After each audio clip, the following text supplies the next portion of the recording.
ஒரு அமைதியான கிராமத்தில் ஒரு விளையாட்டு சுறுசுறுப்பான சிறுவன் ராமு வாழ்ந்தான். அவன் நண்பன் ஒரு புத்திசாலி பாண்டா சிங்சாங். ஒவ்வொரு நாளும் பள்ளிக்கு பின் ராமு பாம்பு மரங்கள் நிறைந்த காட்டுக்கு சென்று சிங்சாங்குடன் விளையாடுவான். சிங்சாங், இந்த பாம்பு கட்டைகள் எல்லாம் எதுக்கு போடுற என ராமு கேட்டான்.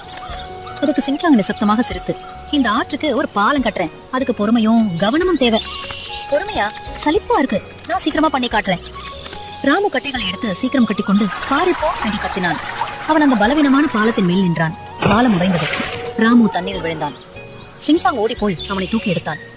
ஈரமாகும் உடம்புடன் ராமு குறைதல் முகத்துடன் நின்றான். பாம்பு பலமாக இருக்கும், ஆனா அதுக்கு மதிப்பும் கவனமும் தேவை என சிங்சாங் கூறியது. அதுக்கு ராமு, மன்னிச்சுடு சிங்சாங், நான் கேட்கல, பரவாயில்ல, இப்ப நாம சேர்ந்து கட்டுவோம். இருவரும் சேர்ந்து மெதுவாக கட்டைகளை கட்டினார்கள். மிகவும் உறுதியான ஒரு பாலம் உருவானது. அவசரமாக செய்யும் செயலால் தோல்வி, பொறுமையுடன் செய்தால் வெற்றி. இது போன்ற குட்டி குட்டி கதை வீடியோக்களை பார்க்க சேனலை மறக்காம சப்ஸ்கிரைப் பண்ணுங்க. பிடித்திருந்தால் ஒரு லைக் தட்டி விடுங்க.